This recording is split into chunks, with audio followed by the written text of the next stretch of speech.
Nahihilo nga ako. Umayos ka. Dapat titingnan mo yung sarili mo. Kung nahihilo ka, tumigil. Holy moly, moly, moly.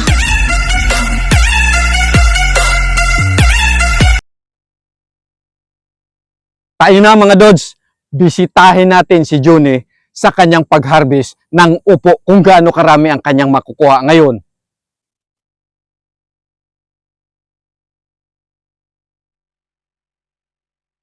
Juni, kamusta ka naman ngayon? Okay naman.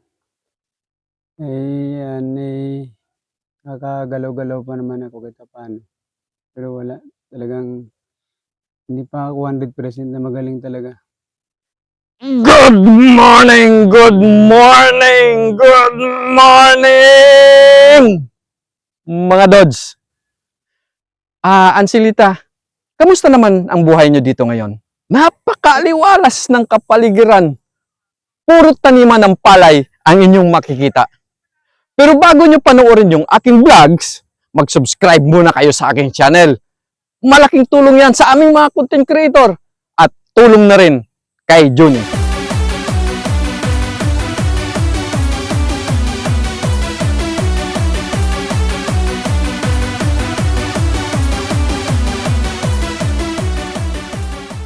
Juni, kamusta ka naman ngayon? Okay naman. Kakagalaw-galaw pa naman ako kahit paano. Pero wala, talagang hindi pa ako 100% na magaling talaga. Nakita ko kaninang umaga, nung bagong dating ako. Anong nangyari sa'yo dun sa tinatabasan mong mga damo? Medyo may time na nahihilo ako, ganun. Kaya pinapahinga ako. Ano nangyari sa iyo? Nahihilo nga Yung ako. time na yun, nagkape ka man lang o nag-almusal ka na o wala naman talaga totally yung tiyan mo? Yung sarili mo. Kung nahihilo ka, tumigil. Hindi kape yung pinakulo ng daon ng malunggay. Okay. Yun ang Tapos, pinakatsaa mo. Dalawang tinapay na insumada. Kaya pala si Mrs. kanina, dali-daling pumunta sa'yo, inalalayan ka pala. Bakit? Ano bang nangyari? Bakit nagkasakit ka nung pasma? O ng mild stroke? Nagsama-sama na yata yung pasma at saka mild stroke. Tapos hindi naman ako kaagad din humahinga ng mahaba. Ilang araw lang bumaba na ako gawa nung panahon ng yun tuyuan ang mga tanim namin. Kaya kahit na hirap ako, pinilit ko mapatubigan ng tanim para ang bunga tuloy-tuloy. Pero yun, kaya matagal ako naka-recover. Okay. Yung huli tayong nagkita, nagha-harvest kayo ng talbos nung kamote. Kamusta naman ang kita nyo roon? Ayos naman din kahit konti, pero pag marami na iipon, medyo ayos din ang kita. Mga tao ron, pinapakain din namin, bumibili rin kami ng lasti, yung pantali ng doon sa talbos. Okay. So, bali yung pag-harvest nyo na yun, talbos ng kamote, dagdag kita rin yun sa inyo. Opo. Ngayon, yung pangalawa nating harvest nung tanim mong upo, pansin ko parang kakaunti kaysa sa nung una. Ano ba ang nangyari? Hindi ko alam. Baka pwedeng nasagad lang siguro, pero dalawang harvest kasi may gitag sa 10 plastic. Nung pangatlo, wala na akong makuha, kaya ginawa kong 4 na araw. Yun, nakakuha ngayon ng 6 na plastic. Napansin ko kasi itong harvest natin ngayon, kukunti yung malalaki, pero yung mga maliliit, yung mga nakasunod na maliliit, parang napakarami. Mga ilang araw nyo ulit harvestin yun? Yun ang maliliit lang yun, naabutin yun ng mga 1 linggo pa bago maglaki yan. Kaya para mabilis lumaki, kailangan patubigan mo ng patubigan. Okay. Meron kasi ang buhay ng halaman sa tubig. Mga ilang beses kayo mag-harvest sa puno na yan hanggang sa mamatay na yung puno? Matagal-tagal din 'yan, pero kaya lang habang tumatagal humihina rin ang bunga niya. Sa umpisa medyo maganda-ganda, pero pagka tumagal na mahina na rin ang ani niyan. Kaya dapat bago siya bumagsak ang ani, bago mo maramdaman na hihina, may kapalit ka na. May panunod na at Oo. least mga ilang linggo na lang magbubunga na siya. So Oo. magbubungkal kayo ulit ng lupa para doon sa panunod nitong tanim nyo ngayon.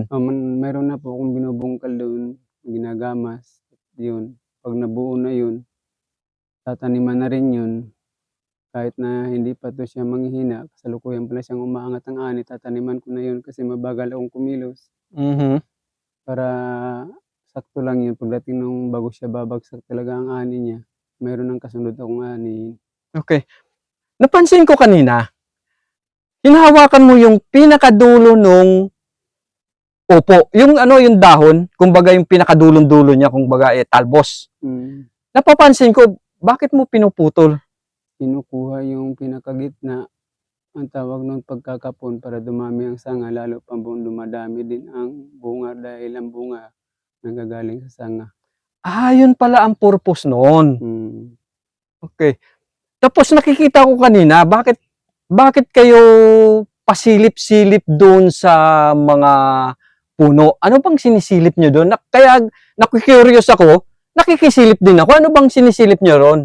Yung pwede na pong pitasin na upong malalaki, kaya sinisilip para hindi maiwanan ang malalaki kasi 'pag naiwanan yun, sa susunod na pitas mo ay may posibilidad na hindi na yun mabibili. Okay. Kailangan pala kung halimbawa naka-schedule na i-harvest ngayon yung bunga, kailangan lahat yun ma-harvest kasi kung maiwanan, magiging gugulang na siya, hindi magiging reject na, wala na. Opo. Sayang din ang kita doon. Tapos yung ano, yung mga dulo nung upo, yung baging niya, bakit parang inaano nyo yata sa taas? Anong ginagawa nyo dun sa taas? Sinasampay ko yun dun sa ibabaw, dun Para? sa tawaging ano niya para nakaibabaw siya at ang bunga niya nakalawit na lang. Bali Okay. nakalaglag na lang ang bunga, ang kanyang baging nasa ibabaw. Ah, Napapansin ko kasi rito sa lugar nyo, parang hindi kayo abot ng kuryente. Papaano kung halimbawa yung tanim nyo, siyempre kagaya niyan, may mga bunga, malalaki na yung bunga. Papaano kung mayroong mga, sabihin natin may mga salbahing taong pumasok, kukunin, papaano nyo makita? Anong kailangan nyo para ilagay dyan sa mga halaman nyo? Dapat diyan talaga kasi di ko naman mapapansin ang mga kumukuha yan dahil gabi, Okay? Dahil madilim. madilim. Mhm. Tsaka sa layo ng ito, ikutin ko papunta ron sa taniman. Eh, dapat diyan ay kung ako lang talaga may pera, dapat yan yung merong solar na yung sensor Okay. para 'pag may tao siyang pumasok, pagsindi ng ilaw, hahabulin siya ng aso. Kahit maliit lang siguro pwede na, no? Oo, puwede na maliwanag na yun siya roon Oo. dahil madilim naman ang lugar pagka kahit konting ilaw maliwanag na yun. Para kahit papaano yung papasok maiilang kasi may ilaw. Opo. Okay. So, mga kababayan, mga Dods, kailangan kasi ni Johnny nung solar. Hanggat maari sana yung motion sensor, may motion sensor. Kasi napapansin ko nga naman talaga, tabing ilog ito, walang liwanag pagdating nung gabi.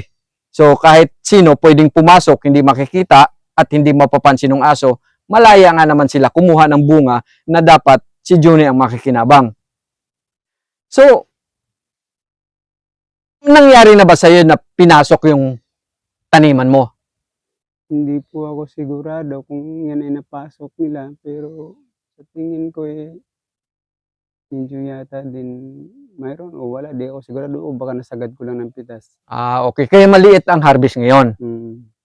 At nakita ko may mga tanim ka pang kamote or yun ba'y pinagkakitaan mo rin yung talbos ng kamote maliban doon sa pinag-harvestan mo ng talbos ng kamote? Pinagkikitaan po namin yan kaya ginagamas po namin kasi isa po yan sa karagdagan ng aming income. Okay. ito pong dinadamo na po itong talbos ng ito wala naman itong problema kasi itatanim ko 'to sa harapan dito. Mm. Kaya 'pag nakuha ang talbos niyan, itatanim doon, lilinisin na ulit 'yan. Kasi hindi naman puwedeng taniman ng mga ano 'yan dahil ang may-ari ng lupa, tanim ng mais para sa pista. Okey.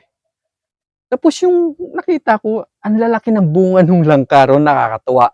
Ano yun, 'pag nahinog, binebenta mo rin? Hindi po, binibigay ko sa may-ari ng lupa. Kasi tanim naman nila 'yun. Bale ikaw lang yung nagiging caretaker nung mga tanim dito? Tanim nila. Mm. Napapansin ko wala yung dalawang anak mo. Ano yun, nagtatalbos sila dun nung nag-harvest sila ng talbos ng kamote dun sa kabila? Wala, nasa taas pa ho 'yun at ang sabi kahapon maglalaba daw sila. Oo nga pala. Oo nga pala mga kababayan, kaya yung ang mga kamag-anak ni Johnny nasa taas pala doon nakatira. So dito kasi walang tubig.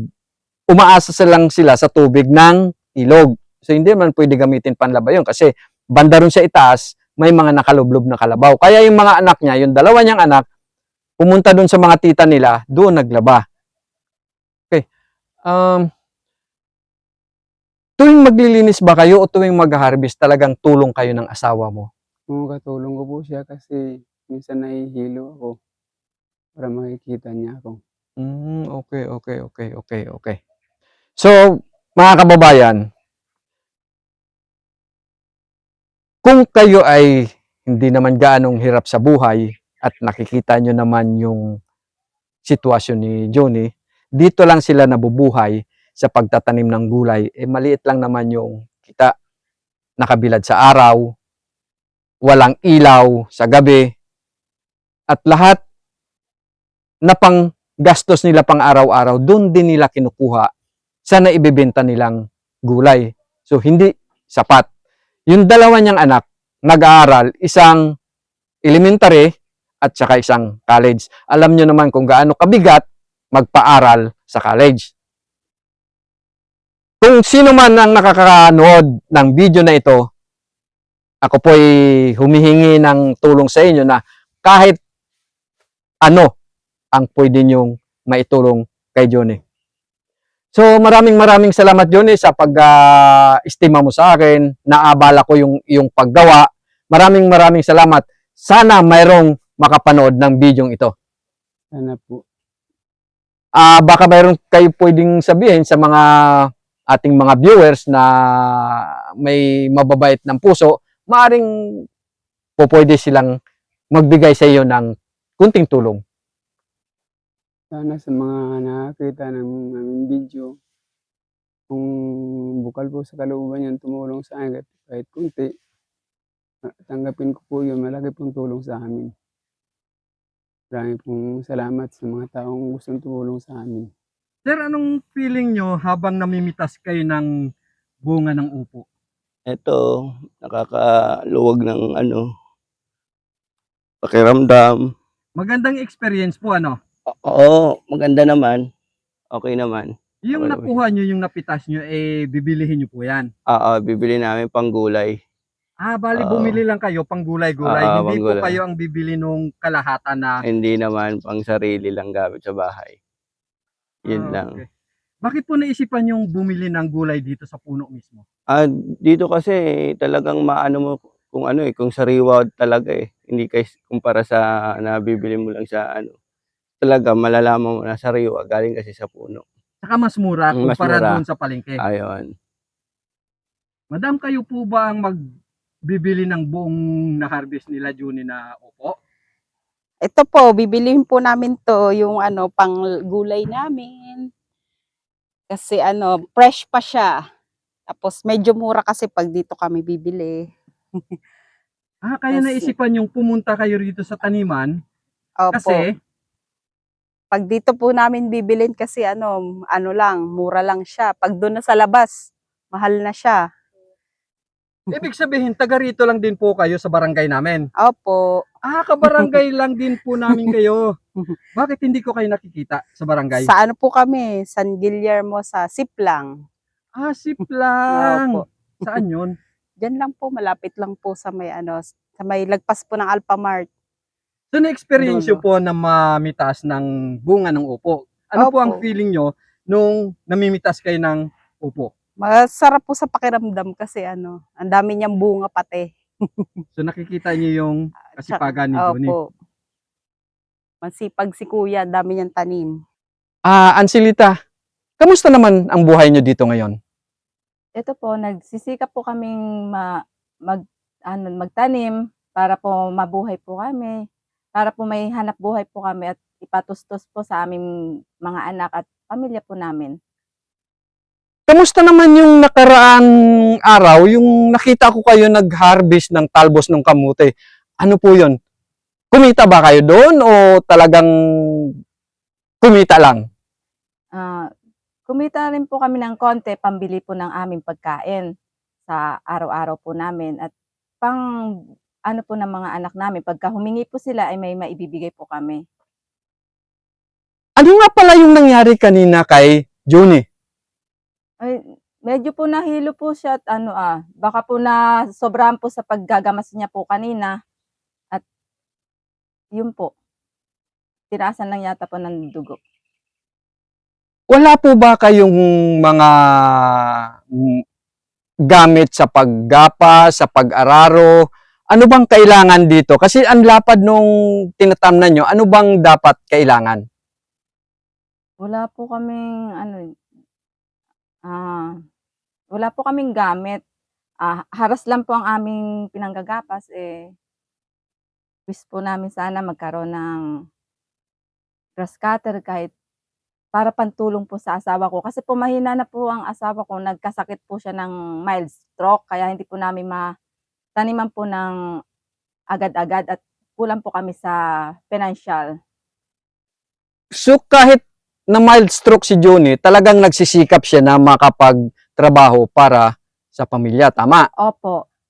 So siguro kung halimbawa mayroon tayong isang kababayan o isang may magandang puso na mag-abot sa inyo o magbigay sa inyo ng kahit isang kunting kalabaw, siguro napakalaking tulong na sa inyo yan para dito sa bukid. Ay malaking pong tulong po iyon para po sa asawa ko na pakonti-konti nakakaraos po kami. Pagka mayroon po kaming kalabaw, siguro po yan ay magagawa po niya ng pakonti-konti. At malaki pong tulong po iyon. So tuwing magha-harvest kayo ng upo, kailangan tutulungan mo talaga siya kasi mayroong na mild stroke na siya, hindi na perfectly yung katawan sa Opo. pagtrabaho. Opo, tinutulungan ko po siya para mapabilis din po ang aming pag-deliver sa aming customer. Kasi hindi niyo na kaya magbuhat nung mga napitas na upo. Kaya nagbabayad na lang kayo ng tao. Opo. Ano yung ginagawa niyo doon sa talbos nung upo? Naipoproning po namin yung mga patay na dahon para po hindi po maapektuhan yung iba pong dahon at gumanda po ang mga dahon niya pong umusbong. Tapos yung talbos po niya, inaalis po namin yung dulo para magkaroon po ng sanga-sanga sila at dumami ang kanilang bunga. Ganun pala yun. Opo. Dito po sa kubo nyo o sa bahay nyo, hindi kayo nahihirapan dito? Sa totoo lang po, medyo mahirap pagka umuulan. Medyo may tulo na rin po at ayan po. Kung sakasakali mayroong makapanood ng video nyo at maantig ang kanilang puso at tutulungan kayong gawa nung, hindi sabihin natin hindi konkretong bahay, pero maayos na tirahan. Sabihin natin yero ang bubong. Kayo po ba'y willing? Willing po, ipapasalamat ko po iyon sa inyo po, mga followers po nyo. Malaking tulong po yung kung halimbawa pong magkaroon po kami ng kahit po trapal, ganun. May masisilungan po kami na hindi po tutulo sa tag-ulan. Sa gabi po, napakadilim ng lugar nyo, tama? Kasi hindi inaabot ng kuryente. Ay, oo po. Eh kung Sa totoo lang po, pagka yung anak ko ng assignment, flashlight lang po ang kanyang tanlawan sa kanyang mga kanyang homework. Nakakaluha naman po, wala po ako magagawa kasi po mahirap po ang aming sitwasyon. Kasi po, dumanas po kami ng bagyo ng nakaraang tag-ulan. Kaya po, nagsisimula po kami at isa pa po yung asawa ko po ang nagkasakit po. So, pag may nakakita or pag madilim kasi rito sa inyo, siguro halimbawa may nakakita nitong video nyo at sa gabi kasi napakadilim dito, sana lang mayroong mag-donate sa inyo ng solar.